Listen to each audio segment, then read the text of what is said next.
Welcome to the Susan Brender Show. It's all about you, featuring shows on health and wellness, the performing arts, politics, and people who inspire you to be your very best. And now, here's Susan Brender.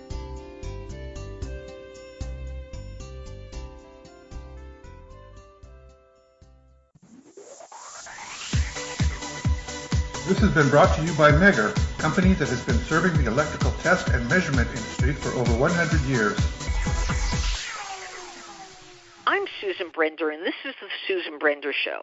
Today we're very lucky to have an old friend of our show, and I don't mean old when I talk about him. I just mean that we've been interviewing him quite a lot, and the reason is because he has so much education and information to offer our audience, and we feel very compelled to have something like Scott Miller talk about all various things concerning physical therapy, which is extremely interesting, and not only interesting, but it's certainly very needed for a large part of our society. So here we go. Scott, you are a physical therapist. Now, we've certainly talked about all different things that physical therapists do, but I want a complete definition of what a physical therapist is and how different is that from being a chiropractor or an osteopath, something that is different. I want to understand it, and I want our audience to understand it. Well, once again, Sue, thank you very much for having me on your show. It's always a pleasure being here with you. And a physical therapist, really in the most basic the terminology is that our main job is really to restore one's function. And the way we do that is through various modalities and exercises and manual therapy to achieve our goals. Okay, and to get someone's function back, they may have lost a certain function because of an injury, because of a slip and a fall, because of a surgery that they had. So we have to, get them back to their prior level of function and to get them back to the activity that they want to get back to. Okay, so does it matter what age you are? Does a physical therapist deal with kids? Do they deal with octogenarians? What's the group that is involved or has to have physical therapy?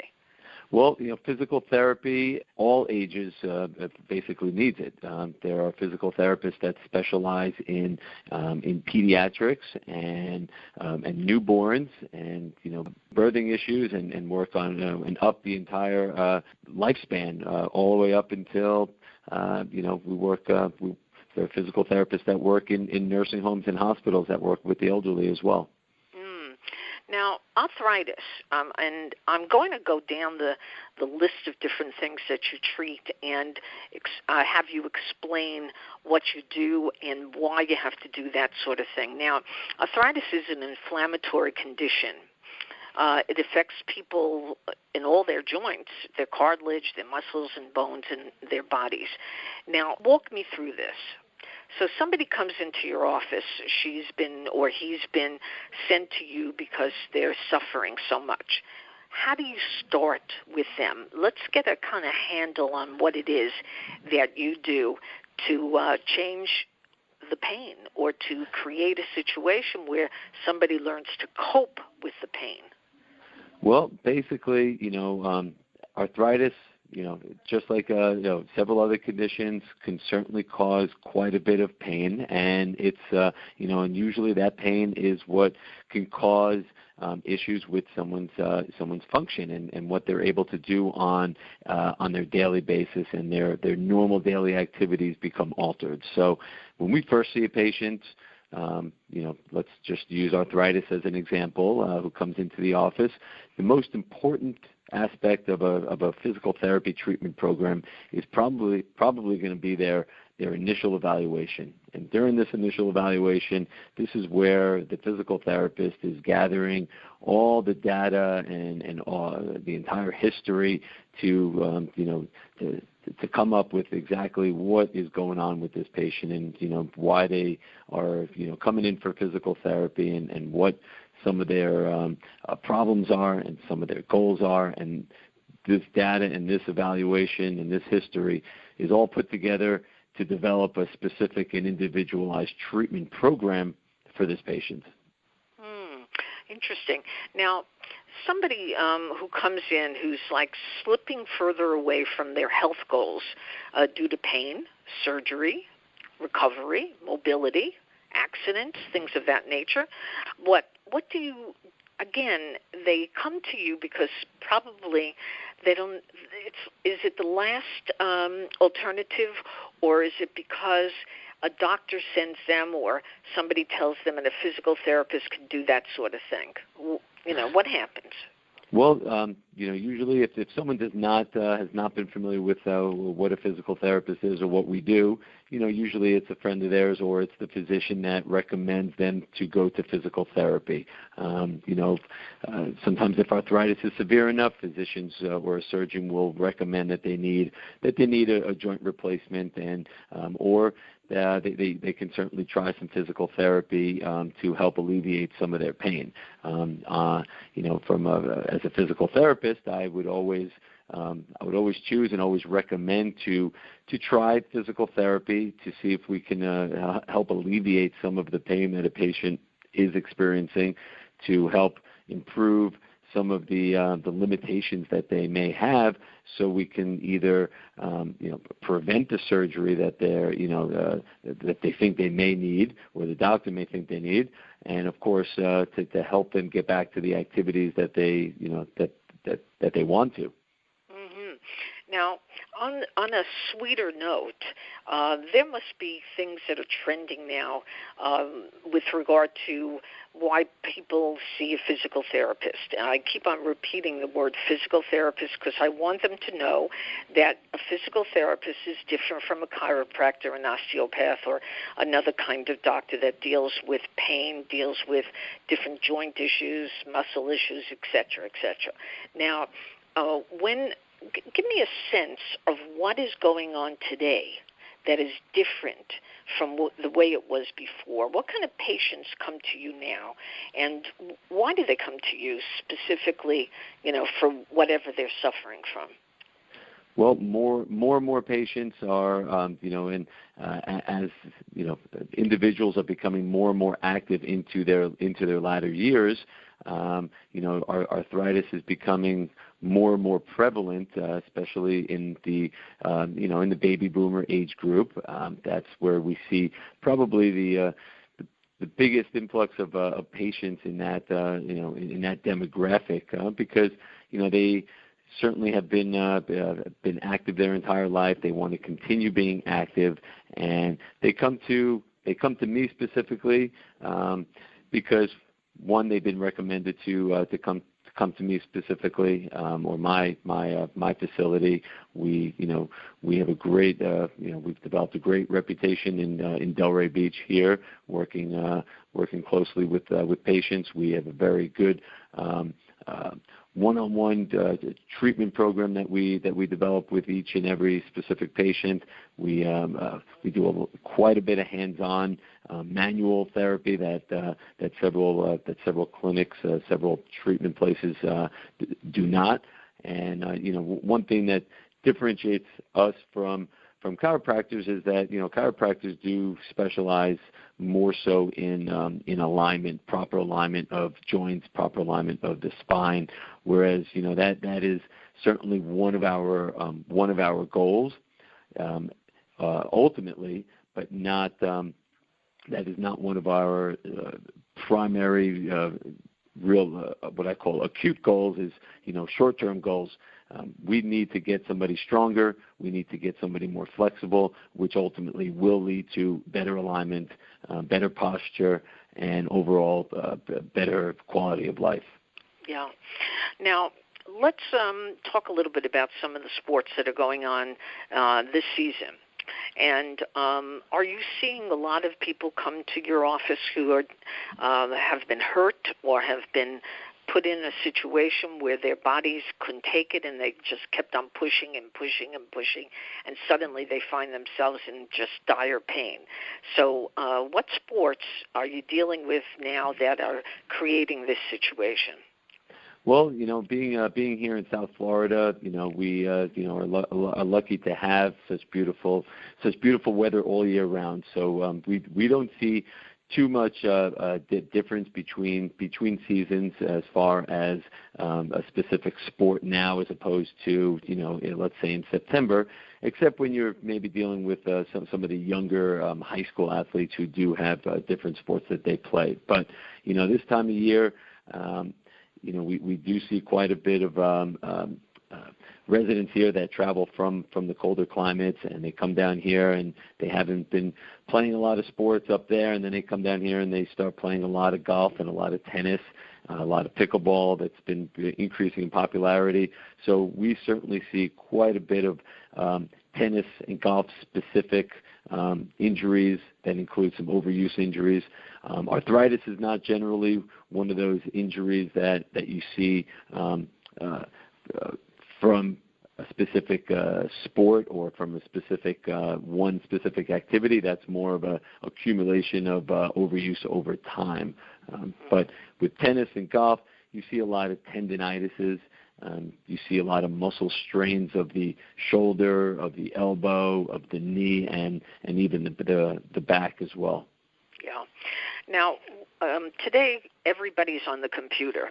The computer seems to be the way things are going, and it's even more and more and more that people are sitting and they're working in the computer, and that creates a lot of injury. So let's talk a little bit about that as well, because it's all generations. It's young people again, and it's baby boomers, and then certainly older people who are sitting at a computer, and after that they suddenly feel themselves in pain, like even carpal tunnel syndrome to their hands, back problems, you name it. You tell us what you're seeing about that.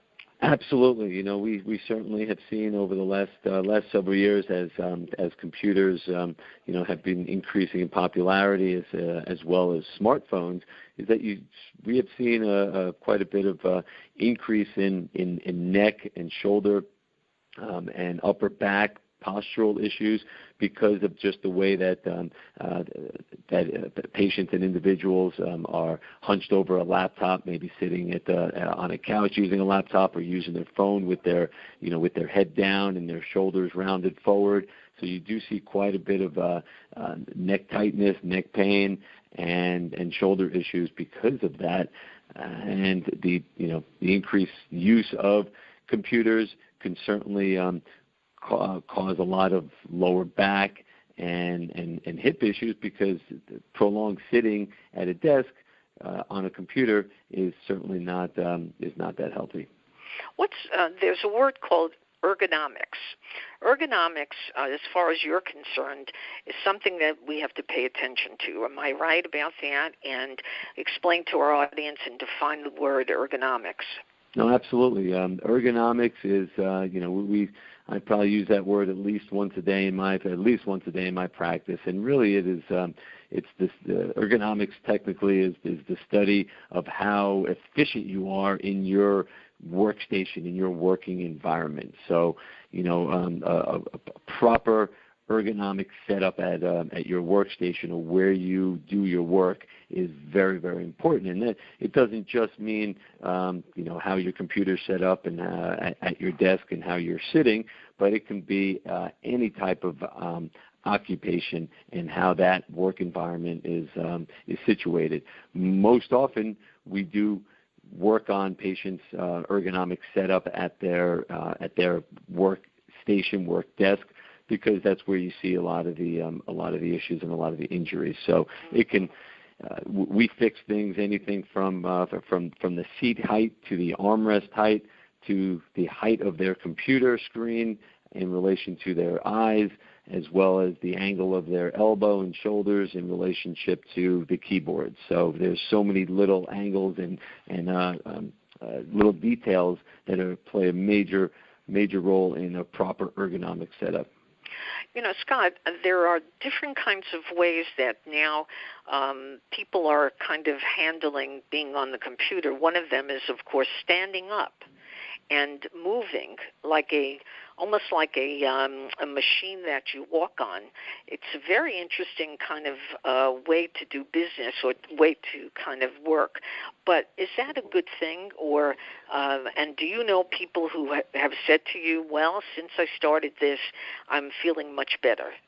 Is that so? 100%. You know, I have there are a lot of new devices out there that can, by a push of a button, can raise your entire workstation up to the standing height, and it can just as easily be pushed back down.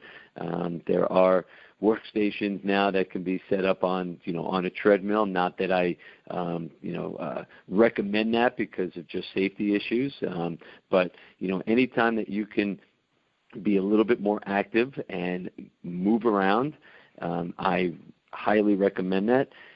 If that's not an option at someone's workstation, I always recommend getting up at least once or twice an hour as what I call just a little mini break, where you get up and just walk around, maybe stretch out a little bit, just get the blood flowing, get your muscles moving, and then maybe a 5-minute break just to loosen things up.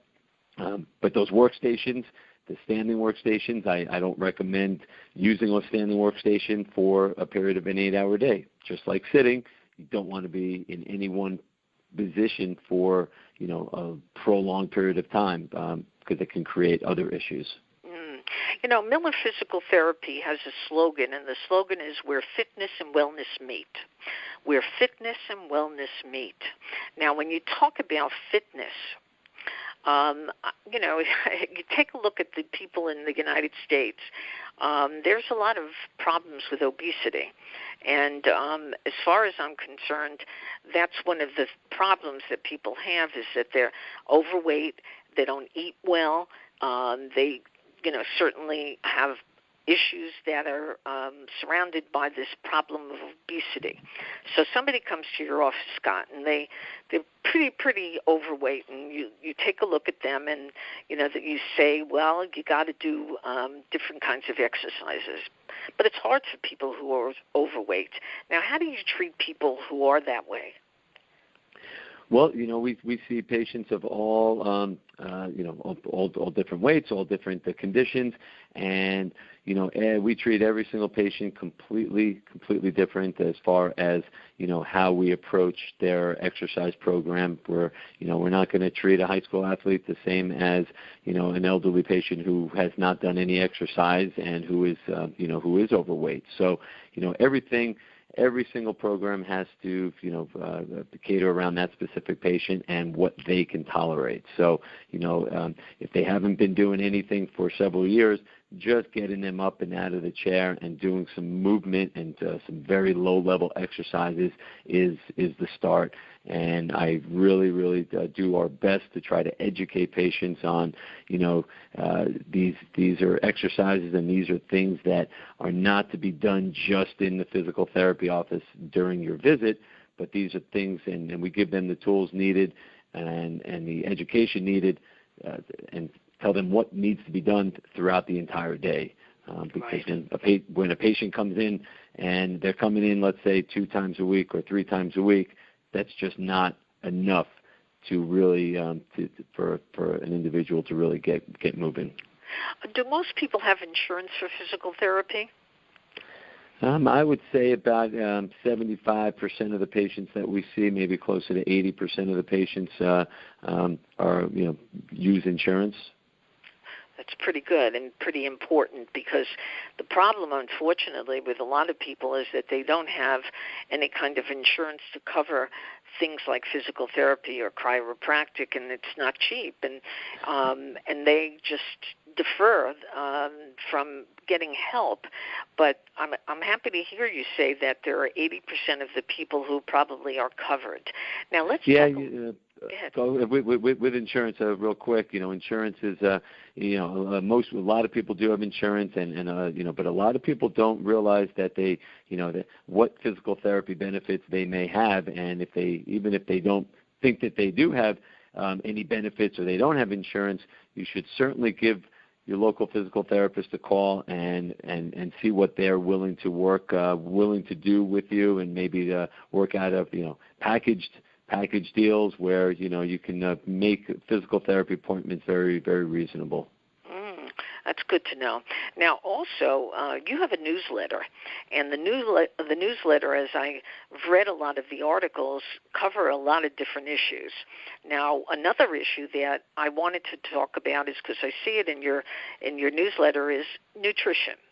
I would never think that a physical therapist would talk about nutrition, but it sounds like you do.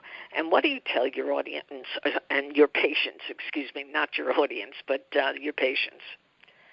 Well, nutrition is a vital part of just overall health. So, one of the most important things, and a lot of times it's just overseen as, either forgotten about or just not done, is hydration.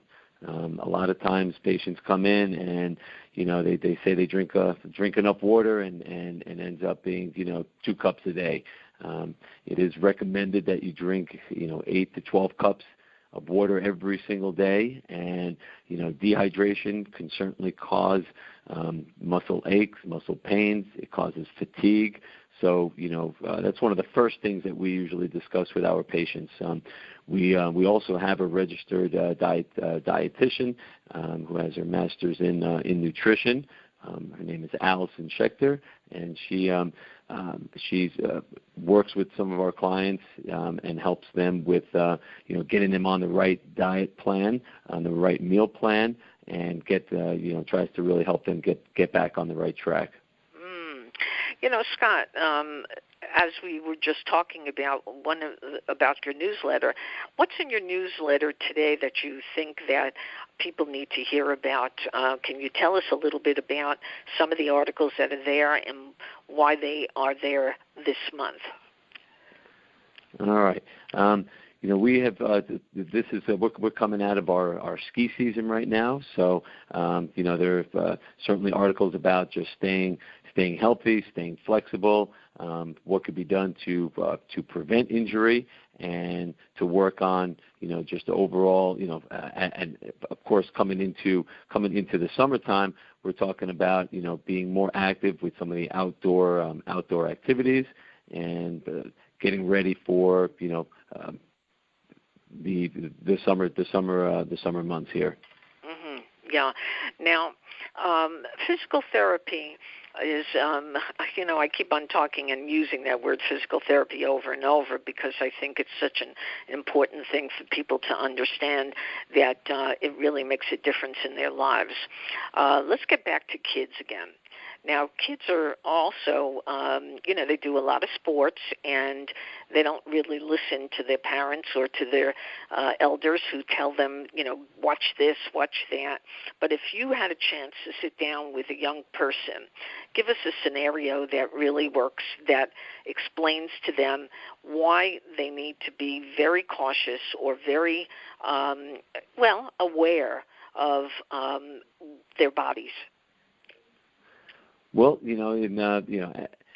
with all children and adolescents, they obviously they don't know. They're just starting to learn about their body. They're starting to see what their capabilities are, and at that young age, it's so important to they're at an age where their bodies are very adaptable. So it is a great time to start some of the foundations of flexibility and core strength and certain movements that will prevent injuries in the future to help these individuals perform better in the sports that they play. So there are certain things that children can do from a young age that really can help them perform better in the future, can feel better in the future, and to get their bodies on a good start, especially as they're growing. All right, so we're almost at the end of the show, Scott. If you had the last word, and I always ask you this, if you had the last word, what would you want to tell our audience? Get up, get moving, and keep moving. It really is.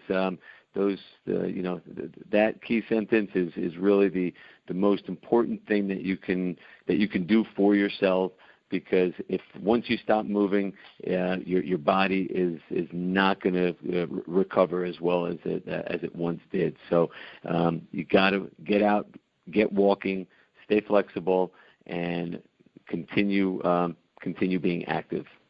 Tell our audience, Scott, how they can contact you, and do you have a website that they can look at? And even if they don't live in Florida, is there something that they can read on your magazine or your newsletter that you put out?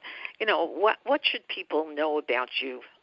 Or how Absolutely. Should they know about you? I have a very, very, very extensive website.